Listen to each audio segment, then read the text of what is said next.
All right, Shalom, Mike Yum. First and foremost, I'd like to give all praise, honor, and glory to Yahweh, Bahasham, Yahweh Shai, Bahasham, Racha, Kodash. I'd like to give double honors to the apostles and the elders of Great Millstone. I'd like to say Shalom to the elect that's teaching this word in all truth, faith, and sincerity. And today I just want to tie this lesson. The Edomites are your enemy. And soon that is going to be clear, which it's obvious now. Just look at the history between the so-called blacks and whites, and you can come to the conclusion that we don't mix, we're enemies. Which that ultimately, that rivalry goes back to Jacob and Esau. See, we finna come to the conclusion of this rivalry, which right now Esau has the upper hand, and it's all over this birthright. But the match is fixed. We know who the birthright is going to. It's going to Jacob. And this devil knows that. So he's going to scratch tooth and nail to keep his head above water, because ultimately that birthright consists of rulership. And this nigga don't want no parts of it, man. Of coming out of power. But we about to see that this devil is your enemy for those who defend the so-called white man, and even those that, know that they're Israelites and say that fucking Esau is Japhet. You nigga coming in for a rude awakening, because like I said, this nigga is your enemy, man. As a matter of fact, let's start off with this in the book of Genesis 27. Going back, this is over the birthright. It ain't just because, you know what I mean, a nigga would take the civil rights movement and say how far we have came. No, nigga. This guy's your enemy. He was created to be your enemy. Matter of fact, before I get this in Genesis 27, let's start off with that in the book of Ecclesiastes, Sirach, chapter 33.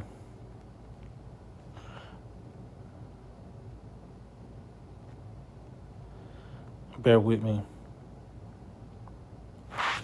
Sirach, Ecclesiastes 33, and verse 14, it reads, "Good is set against evil, and life against death.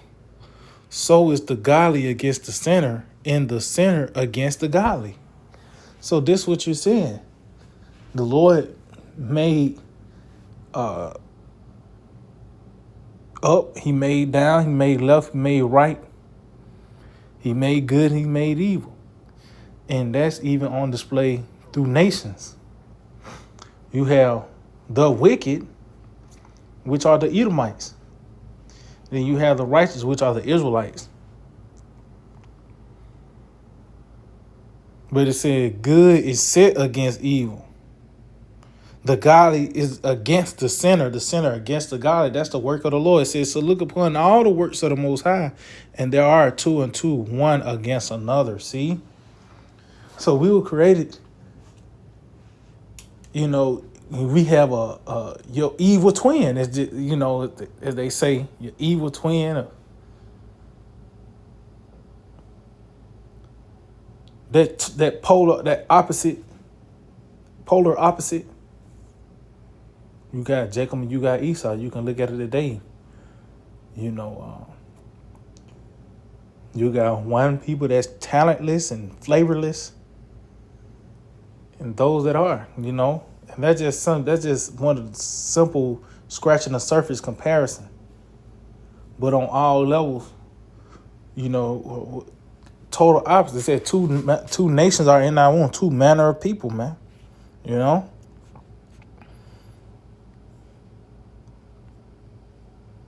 So let's get this in the book of Genesis 27 and verse. Let's get to the point.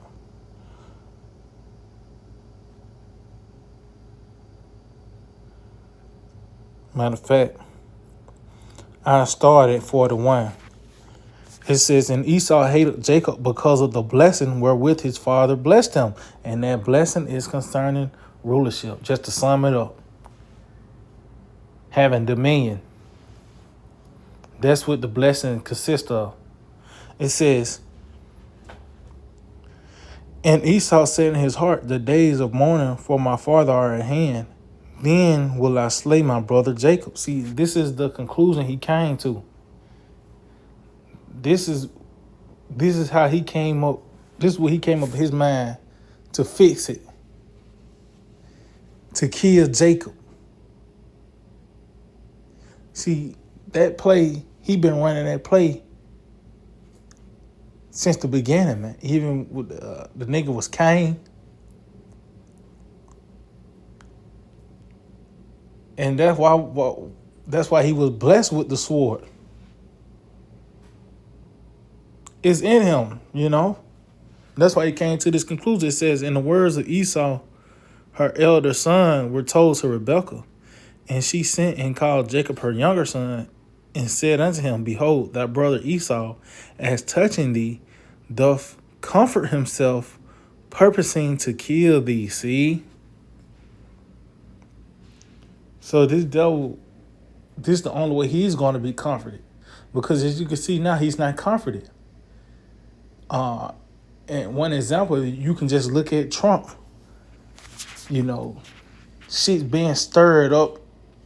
You know, it's like you can't be at ease now since Trump is in office. This nigga doing all these, signing these executive orders and sending threats. Then now we at the point now this nigga sending forth his military. That's what he's known for, you know, using his sword. The teeth of the beast, you know. His military might. So this is what we seeing on display now. This man is sending forth his military to comfort himself. This is the only way he feel at ease. He got to bring forth violence. And like I said, it's going to make a whole lot more sense. This devil continue to bring forth, you know, that heat, man. And it's gonna be found out that he hate niggas. You know? It's gonna be clear that these devils are the enemy, man. See, what's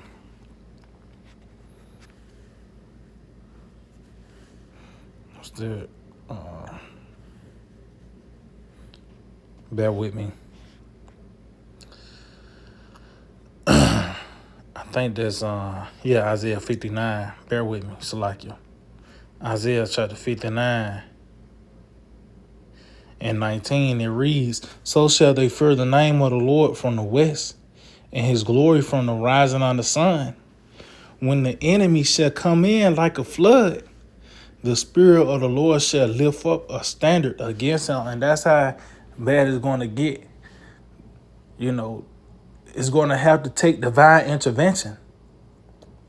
Yahweh Shema Shai is going to have to step in on our behalf, man, and send forth his angels to protect us, man. Because it said the enemy shall come in like a flood. And that's what it's going to be. It's going to be overwhelming. It's going to be overwhelming. Whether you get confronted by the way of a robot, or you seeing a whole fucking team surrounded, you know, it's going to get intense. But then it's going to be clear that he is your enemy. That's why I said when the enemy come in like a flood, like this nigga coming here to rescue you and make shit better. No, he's coming to subdue you and apprehend, ultimately kill you. And that's why the Lord had to lift up that standard, man. You know, and that's only for the elect. 2/3 of our people is going to succumb to this devil's Matter of fact, what's the? I think it's in Psalms 124. It talks about how blessed be the Lord who have not given us as a prey to their teeth, man. You know, because he's coming with great wrath. Let's get that. Matter of fact, Revelation chapter 12, verse 12. It reads, "Therefore rejoice, ye heavens, and ye that dwell in them. Woe to the inhabitants of the earth and of the sea, for the devil is come down unto you, having great wrath, because he knoweth that he have but a short time." See? So a short time for what? To rule. And this what contributes to this man, you know, being that, being in the category of really he having that title of the world dangerous animal. He's already a wounded animal, a predator at that is already dangerous. Esau, he's the top predator. He's the most dangerous animal on the earth. So how much more dangerous could he be when he's injured? He feels like he's in danger. This nigga is even more crazy, and and this is what we're seeing. This man passing laws and legislations. The military is more involved. And it's only going to get more intense. See, this devil ain't got to come out and just say he hates you, Nick. No, it's just going to be him apprehending you and throwing you into a concentration camp.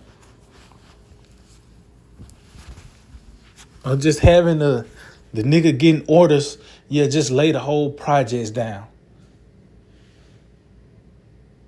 It's going to get to that point. It's going to get intense. We at the end of the world. What else do you expect?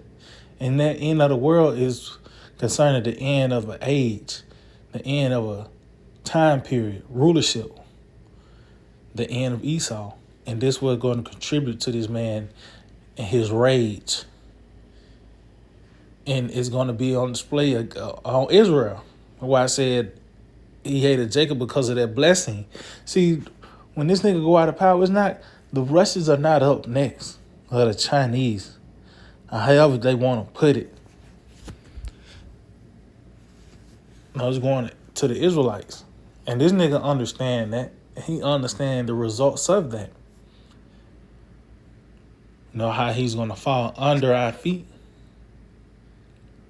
So he's going to do everything in his power to keep his ass afloat. Because once that time over with, it's over with, So matter of fact,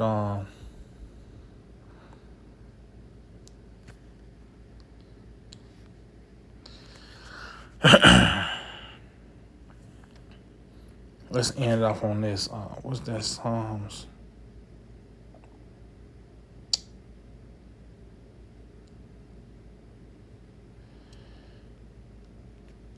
Is it Psalms 33?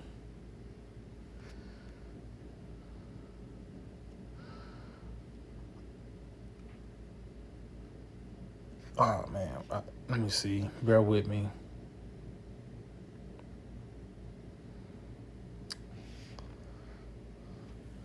I know it's in Psalms. I'm trying to think of it.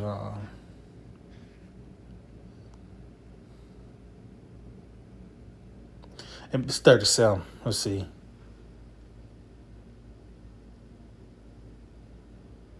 Call out y'all by Shemel Shah. Psalms 37 and right. Psalm 37, I started verse 9. It says, "For evildoers shall be cut off, but those that wait upon the Lord, they shall inherit the earth." See? And this precept kind of give you the the chronological order of rulership. See, after you go on the statue of Daniel or the four beasts, it's something after that. That's the kingdom of heaven, man. When you talk about the statue, talk about that, speaks about the statue, talks about that stone. Yahweh Shai, really, ultimately, Yahweh Shai, his return, as well as that, Daniel 7, how it talks about all the thrones was cast down. Then you got the kingdom, man. So this place is going to be cut off by the way of World War III. And those that wait upon the Lord, the elect, is going to inherit the earth, the next rulers. It says, for yet a little while, and the wicked shall not be. Yeah, they shall diligently consider his place, and it shall not be. See? A little while, so it's concerning this lifetime. And guess what? He got that in his mind too, as we read in Revelation, the 12th chapter. He know he had but a short time. So we all looking at the same clock. And this nigga need to chuck up a shot before it's over with, man. But it's too late. As I mentioned earlier, the match is fixed. The game is fixed. The promises said that the Lord's going to give us the kingdom, man. It says, and it said that his place, they shall consider his place and shall not be. And that's him being in power. See, he's going to be sent to his rightful place, his rightful lot, which is being a servant. Going back to Genesis, the 25th chapter. Oh, also, as well as Genesis 27. Isaac told Esau, he said, I have made thy brother thy Lord. It says, but the meek shall inherit the earth and shall delight themselves in the abundance of peace. The wicked plotteth against the just and gnasheth upon him with his teeth. See? And you can see what contributes to it. This man want to stay in power. He want to keep his head above water. It says, the Lord shall laugh at him, for he seeth that his day is coming. See? So this devil is doing all these things to overthrow us. You know? See, you're going to find out this devil is your enemy, as well as all these other nations. You know, just because it's America, you seeing everybody with T-shirts and you got cars and shit here. No, it's still that same spirit, though. You know, this nigga is our arch enemy. As we read earlier, the Most High set up 2 and 2, one against another. So ain't no holding hands in the kingdom, man. We ain't holding hands now. It says, the Lord shall laugh at him, for he seeth that his day is coming. The wicked have drawn out the sword and have bent their bow to cast down the poor and needy and to slay such as be of upright conversation. See? And that's ultimately, that's who he wants. Those that have the testimony of Yahweh Shai. Because really, that's the key to the inheritance. Having the testimony of Yahweh Shai. You know, that's the key to it. Possessing that's like your confirmation papers to inherit the land. You know, having this truth, man. So that's the target. That's who he really wants. That's like having a birthright, you know. Oh, you got the deeds to the house. You got the deeds, you know. So that's who he really wants. Of course, niggas gonna be collateral damage. You just gonna have just some niggas that's gonna be put to death. You know? As well as you're gonna have martyrs for prophecy's sake. They're gonna have a honorable way, you know, honorable death. But this devil is gonna do everything in his power to keep going, to add a cubit to his stature, to add another second to his life. You know? It said, their sword shall enter into their own heart, and their bows shall be broken. And that's ultimately, that's World War III. That's how the Lord's going to cut this man off, stop him in his tracks. But ultimately, Jake going to find out these devils, the Edomites, are our enemy. You know? But he's not going to prevail at the end of the day. But these niggas going to know who their enemy are, you know. In one way, form, or fashion. So yeah, I can just to edify and like to give all praise, honor, and glory to Yahweh, Bahasham, Yahweh Shai, Bahasham, Rachah, Kodash. Double honors to the apostles and elders of Great Millstone. Shalom to the elect that's teaching the word in our true faith and sincerity. Shalom.